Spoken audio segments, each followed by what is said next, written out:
Do you understand that you are the creator of your own experience? Yes. Do you understand that the world is not broken, just varied? Do you understand that it's a well-stocked kitchen with every ingredient imaginable? And you can pluck from the shelves and make a pie that pleases you?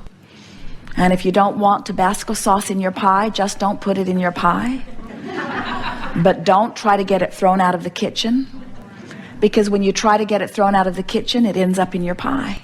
And then you say, if it wasn't in the kitchen, it wouldn't have gotten in my pie. And we say, if you weren't worried about it being in the kitchen, it wouldn't be in your pie either. If you weren't pushing against this unwanted thing, it wouldn't be in your vibrational mix. And you say, but it is in my vibrational mix. How do I get it out? And we say, by looking at something that pleases you. But how do I get out what I don't want in? By looking at something that you do want in? No, Abraham, you're not hearing me. I've got this stuff I don't want. How do I get it out? By deactivating it. Oh, well, how do I deactivate it? By looking at something else.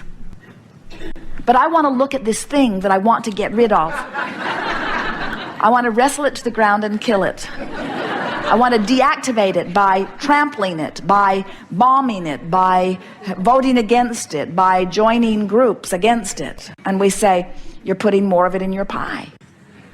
But how do I get it out of my pie?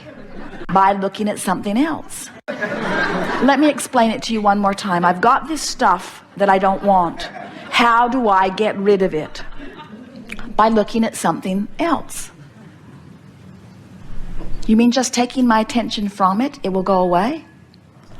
Not immediately, but eventually. Because you cannot take your attention away from something today that you've been practicing for a while, but you can change the way you look at it. You can soften it a little bit. You can change your attachment to it by making peace with it where it is. So if you make peace with the things you do not want by saying, no big deal, they're temporary. As you make peace with the things you do not want by saying, no big deal, they'll go away. They weren't always here. They got in. They'll go out the same door they came in. And you turn your attention more and more to things that feel better as you give your attention to them. Before you know it, those things that were once really plaguing you will be distant memories that are rarely activated. And in time, they will be activated not at all.